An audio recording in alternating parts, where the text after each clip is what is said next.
మీ ఎలాంటి వ్యాపార ప్రకటనలకైనా వెంటనే మా ఛానల్ సంప్రదించండి. నమస్తే. ప్రస్తుతం మనతో పాటు సుప్రసిద్ధ జ్యోతిష్య వాస్తు పండితులు బ్రహ్మశ్రీ డాక్టర్ నాయకంటి మల్లికార్జున శర్మ గారు ఉన్నారు. గురువుగారితో మాట్లాడేద్దాం. నమస్కారం గురుగారు. నమస్కారం. సో 2026 విశేషంగా మకర రాశి వాళ్ళకి ఈ సంవత్సరం ఎలాంటి అదృష్టాన్ని తీసుకురాబోతుంది? ఓవరాల్గా ఈ సంవత్సరం అంతా కూడా ఎలాంటి జాగ్రత్తలు తీసుకోవాలి? తప్పకుండా. ఓం శ్రీ గురుభ్యో నమః. ఓం శ్రీ మాత్రే నమః. మకర రాశి, రాశ్యాధిపతి శని. మకర రాశి వాళ్ళ యొక్క క్యారెక్టర్ని మనం అనాలిసిస్ చేస్తే లోపల ఒకటి పెట్టుకొని బయట ఒకటి మాట్లాడటం అనేది రాంగ్. Open mind. ప్రపంచంలో మనం జీవించేది లేదు, పెట్టేది లేదు. ఏదో పాత్ర భగవంతుడు పంపించాడు, నటిస్తున్నాం, నటించంగానే అయిపోతుంది. చాలామందికి కూడా ప్రజలకి ఏంటంటే ఈర్ష్య ఓర్చలేనితనాలు ఎక్కువగా ఉంటాయి. ఈర్ష్య ఓర్చలేనితనాలు అనేవి ఉండకూడదు. నిజం చెప్పాలంటే ఎవడి అభిప్రాయం వాడిది. ఎవడు కష్టపడితే వాడికి ఫలితం వస్తుంది, కష్టపడకపోతే నిద్రపోతే ఫలితం రాదు, అంతే. జస్ట్ మకర రాశి వాళ్ళది ఏంటంటే కొన్ని సందర్భాల్లో యథార్థంగా ఉంటారు, కొన్ని సందర్భాల్లో ముసుగేసుకున్నట్టు ఉంటారు. అంటే కొన్ని సందర్భాల్లో ఈర్ష్య ఓర్చలేనితనం వస్తుంది, బయటకు వచ్చేస్తుంది ఆటోమేటిక్గా. కొన్ని సందర్భాల్లో నీతి నిజాయితీ బయటకు వచ్చేస్తుంది. అంటే డ్యూయల్ రూల్ అంటారు చూసారా, ద్వంద్వంగా ఉంటారు. మనకి మూవీస్లో డబల్ రోల్ అంటారు కదా హీరో, అలాగా డబల్గా ప్రవర్తించే అవకాశాలు ఎక్కువ ఉంటాయి. అంటే 10 మందిలో 6గురికి. అయితే వీళ్ళ యొక్క క్యారెక్టర్లో ఏంటంటే కొంచెం పనులలో ఆలస్యం ఉంటుంది, నిర్ణయాలు తీసుకోవడంలో కరెక్ట్గా తీసుకోలేరు. ఏదైనా ఒక నిర్ణయం తీసుకోవాలనుకోండి, వివాహపరంగా కానీ, ఒక ఉద్యోగపరంగా, ఒక బిజినెస్ పరంగా, ఒక ఇల్లు కొనుగోలు చేయాలన్నా, ఇలాంటి వాటిల్లో వాళ్ళు కొంత ఫెయిల్ అవుతుంటారు.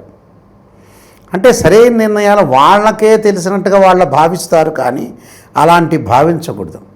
ఎంత మోనార్క్ అయినా ఏదో విషయంలో 10 మందిని అడిగి ఆచితూచి అడుగు వేసి వెయ్యాలి. నేనే నెంబర్ 1 మోనార్క్ అనుకోకూడదు. ఎప్పుడు అది సరిపోదు. ప్రపంచంలో ఎంతటి మేధావి ఐన్స్టీన్ అయినా సరే, ఆర్యభట్ట అయినా సరే మోనార్క్ కాదు. ఏదో దానిలో ఒక లోపం ఉంటుంది, చిన్న లోపం. ఆ లోపాన్ని సవరణ చేసుకొని ముందుకెళ్ళిన వాడే స్థితప్రజ్ఞుడు అంటారు మనం. అంటే డెవలప్మెంట్కి 10 మందితో ఆలోచన చేసి తగు నిర్ణయం తీసుకొని ముందుకు వెళితేనే. ఈ మకర రాశి వాళ్ళకి కొంతమందికి ఎలా ఉందంటే క్రిటిసైజ్ చేయటం, వేరే వాళ్ళు అవమానించకూడదు. ఒక చెయ్యి ఒక వేరు మనతో చూపిస్తుందనంటే ఈ మిగతా వేళ్ళు మన వైపు ఉంటాయి. అది లౌక్యంగా ఉన్నవాళ్ళు చెప్తారు. అంటే ఏ రోజైనా మనకు ఆ పరిస్థితి రావచ్చు, రాకపోని ముందు జాగ్రత్త చర్య పడతాడు. అలాంటి జాగ్రత్త పడరు. అది మీనరాశి వాళ్ళు పడతారు. ఏ రోజైనా మనకు ఆ పరిస్థితి రావచ్చేమో, ఎందుకు వాళ్ళని క్రిటిసైజ్ చేయటం అని రేవతి నక్షత్రం వాళ్ళు, మీనరాశి వాళ్ళు దానిలో ఉంటారు. ఇక్కడ ఈ క్యారెక్టర్ వచ్చేటప్పటికల్లా ఎదుటివాడు మనల్ని అంటారనేది ఆలోచన లేదు. అసలు విషయానికి మనం వస్తే ముఖ్యంగా ఈ రాశి వాళ్ళకు వచ్చేటప్పటికల్లా ఇవన్నీ కూడా గోచారీత్యా చెప్పబడే ఫలితాలు అంటాం మనం. This is the transit birth chart కాదు, వీక్షకులందరూ గమనించాలి.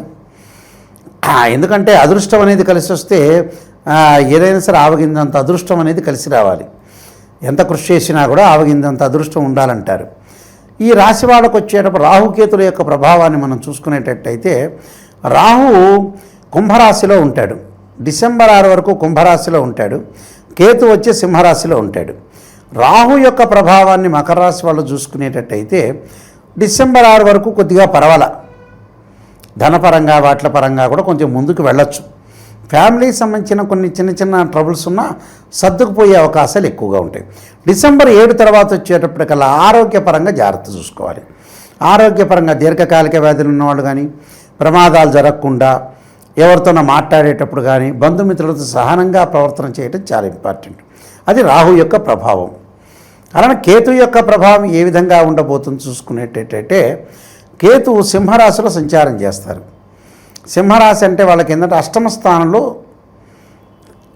శని, అష్టమ స్థానంలో కేతు ఉన్నట్టు. అష్టమ స్థానంలో కేతు ఉంటే ఆరోగ్యపరంగా ఇబ్బందులు కలుగుతాయి. అంటే డిసెంబర్ 6 వరకు ఆరోగ్యపరంగా ఇబ్బందులు కలిగే సూచనలు ఉంటాయి. డిసెంబర్ 6 తర్వాత వాళ్ళకి సప్తమ స్థానంలో రావటం వల్ల కొద్దిగా తగ్గే అవకాశం ఉంటుంది.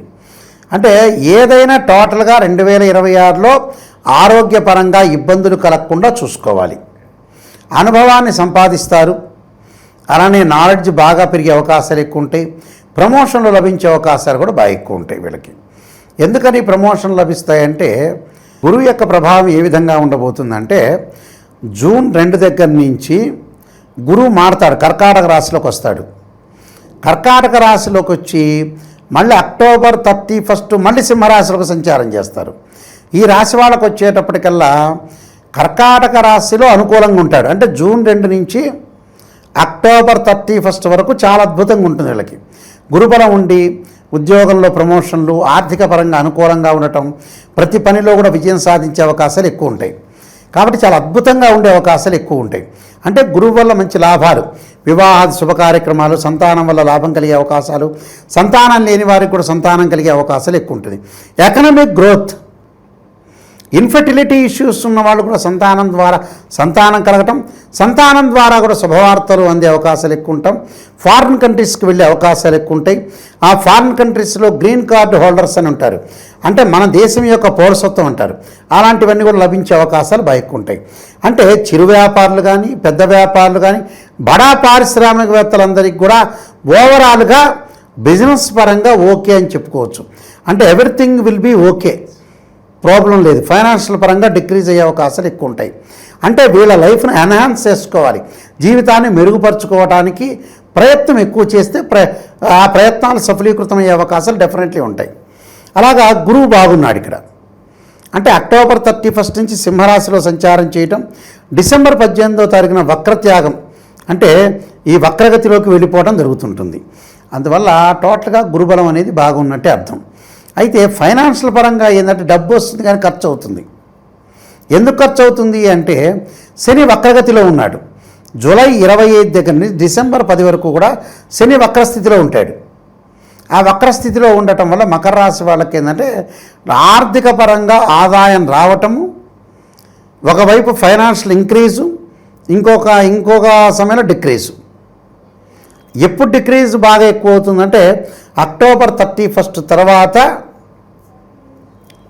అంటే అక్టోబర్ 31 ఉంటుంది కదా, ఆ 31 తర్వాత కొంత జాగ్రత్త ఉండాలి. అప్పటి వరకు పర్వాల. జూన్ 2 నుంచి అక్టోబర్ 31 వరకు చాలా అద్భుతంగా ఉంటాడు.